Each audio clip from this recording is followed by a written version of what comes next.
Bonjour mes chers collègues, mes chers professeurs qui ont passé le concours d'entrée au Centre régional de formation pour l'année prochaine, 2021-2022, discipline mathématique pour le collège et pour le lycée qualifié. On va, comme j'ai déjà commencé, on va continuer la solution de l'examen de cette année, préparer un examen bien préparé. Donc, comme vous voyez, ce sont des questions plus précises, qui sont des questions ciblées et des questions qui sont bien proposées comme un concours d'entrée. Nous, comme des enseignants, on trouve des difficultés pour faire du QCM, même pour une simple leçon qui contient deux théorèmes ou bien quelques propriétés, mais cela veut dire que la comité qui a fait cet examen, donc ce sont des experts dans le domaine de l'évaluation. Donc, pour nous, c'est un terrain, c'est un champ auquel nous avons bien appris beaucoup de choses très importantes concernant cet examen. Alors, en tant qu'étudiant, la difficulté qui existe, ce n'est pas dans la façon dont on peut penser ou bien dont on va répondre, mais c'est tout d'abord, comme j'ai dit auparavant le matin, c'est la contrainte du temps. Donc, on est devant 50 questions. Il faut faire le maximum de questions qui soient justes. Le choix n'est pas simple parce qu'il y a une nuance entre les réponses et sont plus proches, les questions et sont bien proposées. Donc, nous devons avoir des astuces, nous devons avoir un champ de connaissances assez vague. Nous sommes obligés de se rappeler tout ce que nous avons étudié au collège, au lycée et à l'université en première et en deuxième année. Donc, c'est un champ de connaissances assez vague. Il faut le bien maîtriser. Donc, pour nous, on va chercher comment répondre à ces questions. Une remarque que je dois ajouter concernant l'examen les oraux, bien sûr. Donc, un élève, des étudiants qui ont des notes dans l'écrit, mais lorsqu'ils passent devant la comité en oral, ils trouvent des difficultés. Alors, parfois, on propose une question qui est à l'examen, on le propose à l'étudiant pour voir est-ce qu'il a triché ou non. Donc, vous voyez que ce sont des QCM, il y en a d'autres qui souffrent. Il faut faire croire sur A, bien sûr B, bien sûr C. Et des étudiants qui n'ont pas d'effort pour voir qui est la vraie solution. Donc, parfois, on aura, on propose à un étudiant qui a réussi dans l'écrit de faire telle ou telle question, donc de donner la preuve comment il est arrivé à résoudre certaines questions dans l'examen.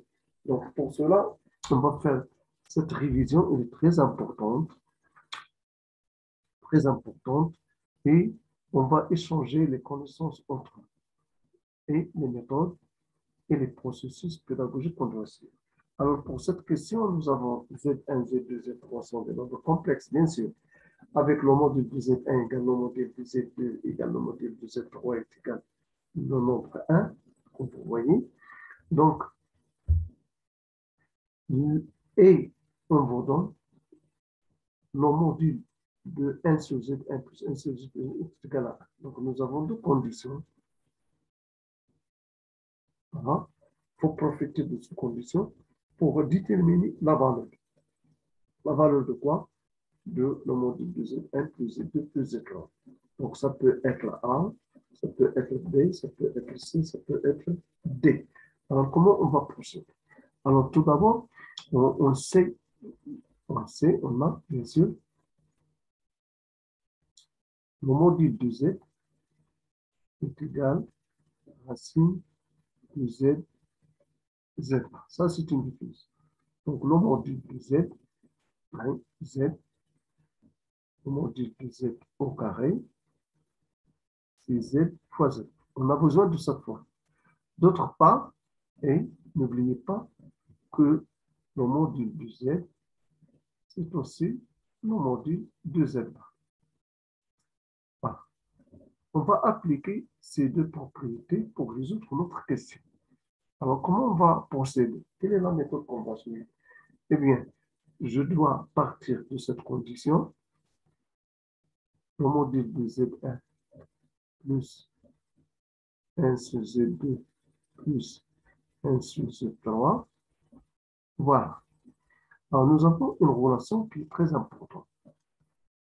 1 sur Z, on va multiplier par le conjugué Z, Z bar. Donc, c'est 1, bien sûr. Je répète. Donc, égal 1 fois Z bar, c'est Z bar, sur Z, Z bar. Voilà. Donc, est égal, j'avais appliqué cette relation, donc est égal à Z1 bar sur Z1, Z1 bar. Plus de la même manière, Z2 bar sur Z2, Z2 bar. Plus Z3 sur Z3, Z3 bar. Voilà. Alors, mes chers collègues, je vais remplacer Z, Z bar par le module de Z au carré.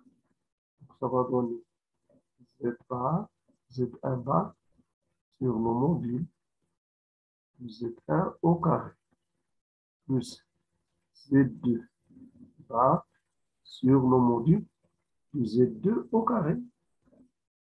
De la même manière, c'est Z3 bar ici sur le module de Z3 au carré. Alors jusque-là, tout est clair. Toutes les étapes qu'on a suivies, il n'y a aucune difficulté. On va remplacer ce module de Z. Pourquoi? Parce qu'on a le module de Z1 et le module de Z2 égale à 1. Donc, on va travailler avec ce résultat qui est égal à Z1 bar plus Z2 bar plus Z3 bar. Alors, je peux me dire pourquoi. J'ai dit que le module de Z1 est égal à 1. Le module de Z2 est égal à 1. Le module de Z3 est égal à 1. Donc, je vais appliquer le module de grand Z est égal au module de Z bar. Est égal à Z1 plus Z2 plus Z3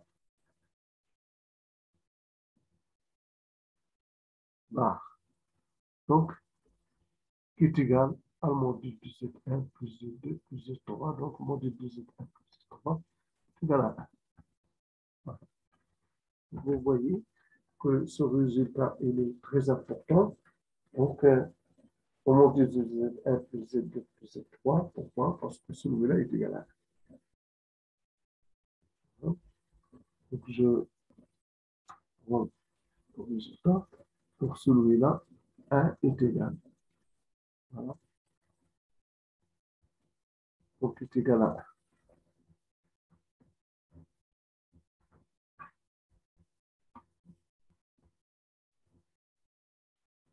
1. Est égal à module de Z1 plus Z2 plus Z3.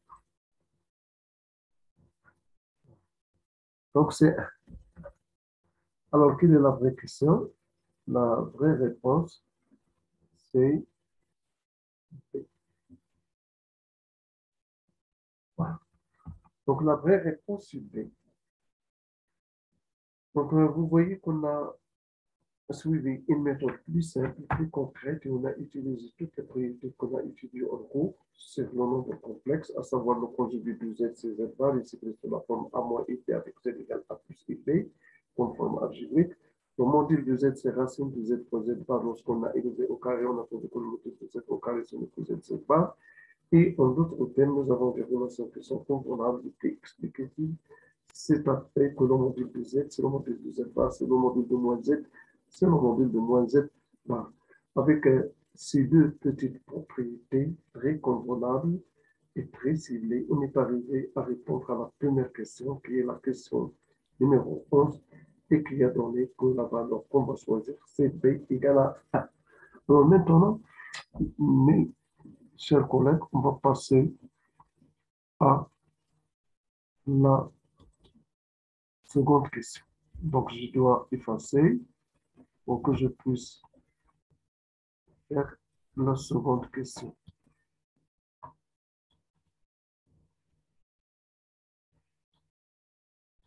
Voilà. Donc, pour nous, la deuxième question qui est devant nous, on considère deux fonctions numériques f et g à variable réelle telles que g de x égale 1 moins x carré et f en g de x est 1 moins x carré sur x carré. La valeur de f de 1 demi est égale soit a quart, soit b égale 1, soit c égale racine de 2 sur 2. Donc, on doit choisir une des réponses, soit d égale racine de 2. Avec g de x c'est 1 moins x carré, f en g de x c'est 1 moins x sur x carré. Alors, la question qu'on se demande, c'est de calculer f de 1 demi. Voilà, donc c'est la réponse. Alors, devient 1 demi. 1 demi, il est clair que c'est racine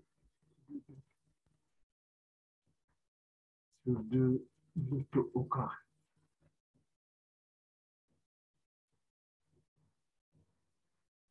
Voilà.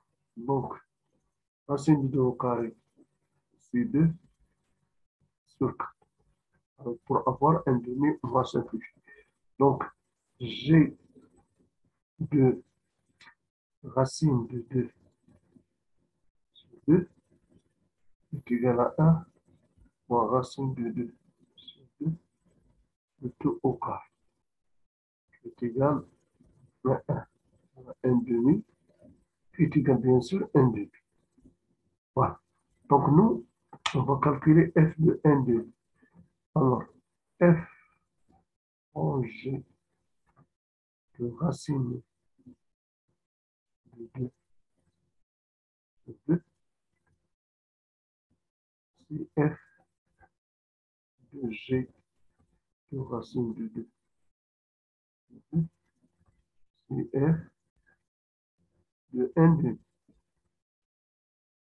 Ce qui implique f de 1 demi est égal.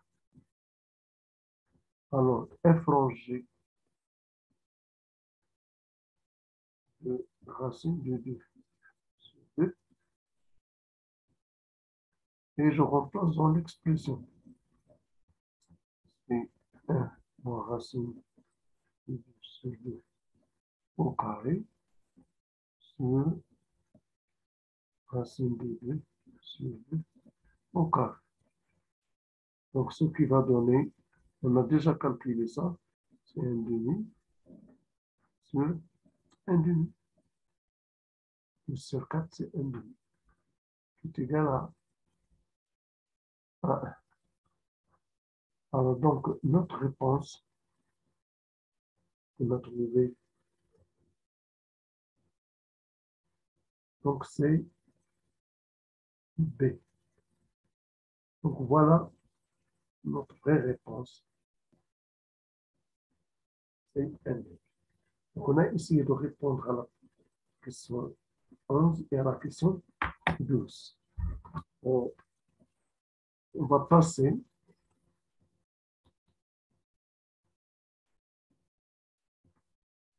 à la question numéro 8 et numéro 13 et numéro 14.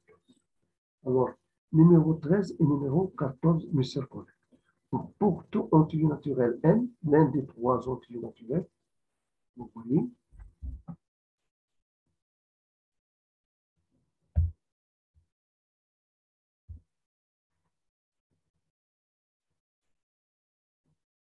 donc n en entier naturel,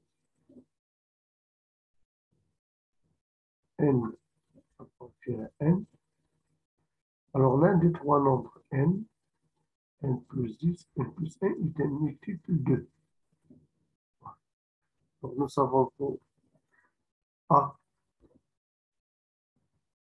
est congru à P modulo n, équivalent à n divise b moins, ou bien a moins. c'est-à-dire A moins B multiplié n, ou bien n est indivisible de A moins B. Autrement dit, A moins B est congrue à 0 modulo n. Donc, on va procéder par l'équivalence. Alors, si n est congrue à 0 modulo 3, alors n est un multiple de 3. Oui, donc n multiple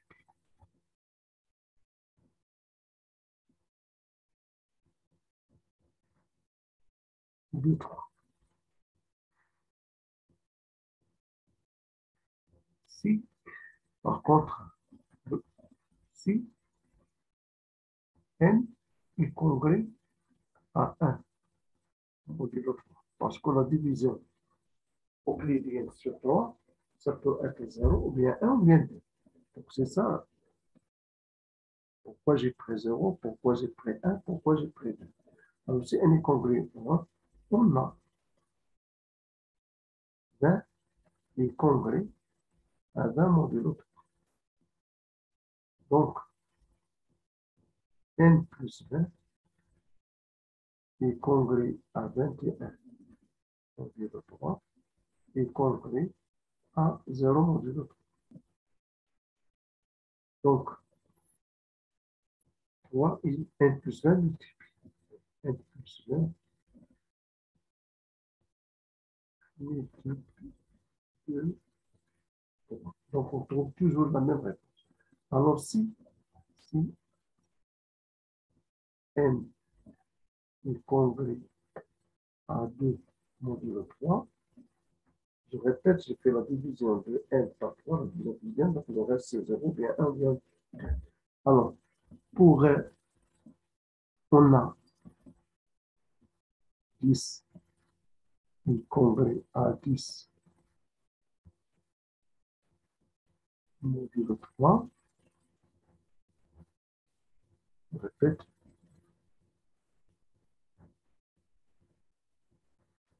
congrue à 10 modulo 3.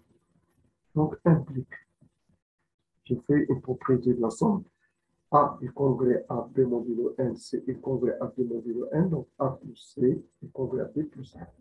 Donc, n plus 10 congrue à 12 modulo 3, et ceci est congrue à 0 modulo 3.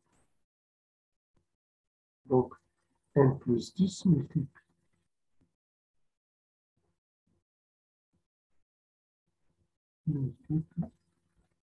de 3. Donc, on voit que pour tout entier naturel, l'un des trois multiples est un multiple de 3. Donc, c'est la vraie réponse cible.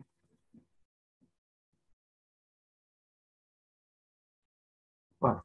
Donc, la vraie réponse cible. Donc, je répète, j'ai appliqué la division euclidienne par 3. Le reste de la division euclidienne, c'est 0, bien 1, bien 2. Bien, voilà. Et j'ai discuté les cas. Et j'ai utilisé une telle propriété très importante.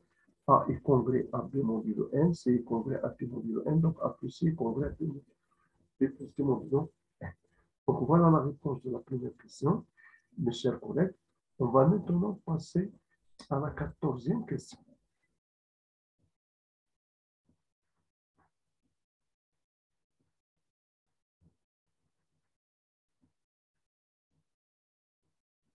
En ce qui concerne la 14e question.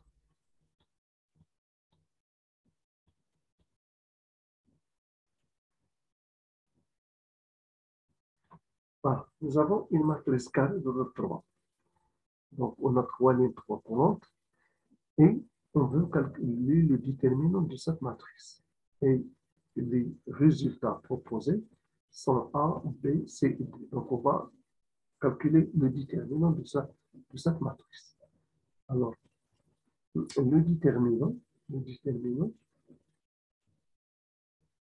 n, comme vous voyez, je vais les écrire 1 plus x carré x moins 2022, x plus 2022, x carré, x moins 2021, x plus 2022, dans la dernière colonne, x carré, x moins 2022 et x plus 2023. Voilà le déterminant, mes chers collègues. Alors, je vais essayer.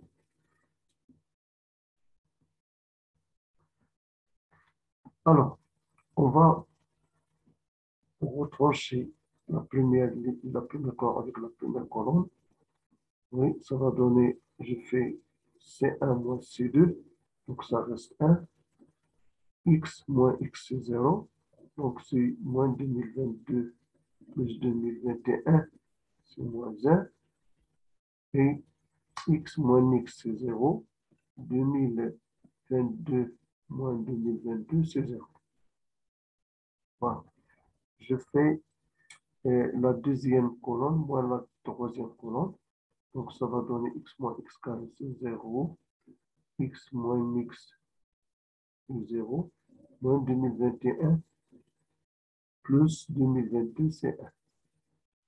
Je fais la différence. Regardez ici, j'ai fait C1 moins C2. Donc, ça, pour moi, c'est C1, C2, C3. De la même façon, j'ai fait C2 moins C3. Voilà. Donc, je répète, x carré moins x carré, c'est 0. X moins x, c'est 0. Moins 2 divisé par plus, ça va donner 1. X moins x, 0. Et ça va donner moins 1. Et je garde la dernière.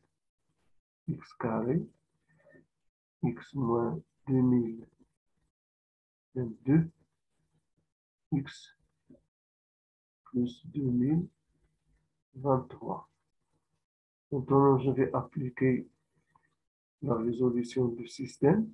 Donc, je vais commencer par 1. Je fais le premier déterminant.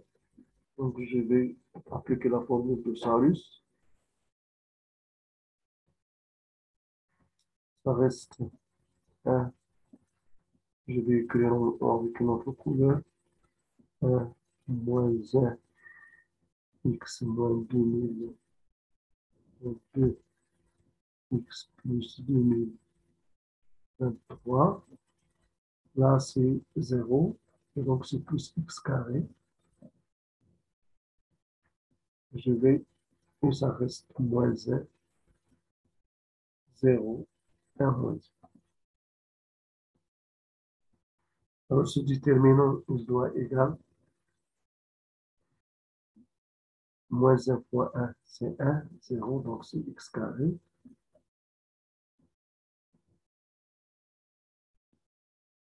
Je vais calculer celui-là. C'est plus x plus 2023, moins par moins, c'est plus x moins 2022. Et là, j'aurai x carré plus 2x plus 1. Vous voyez, mes chers collègues, c'est une identité remarquable.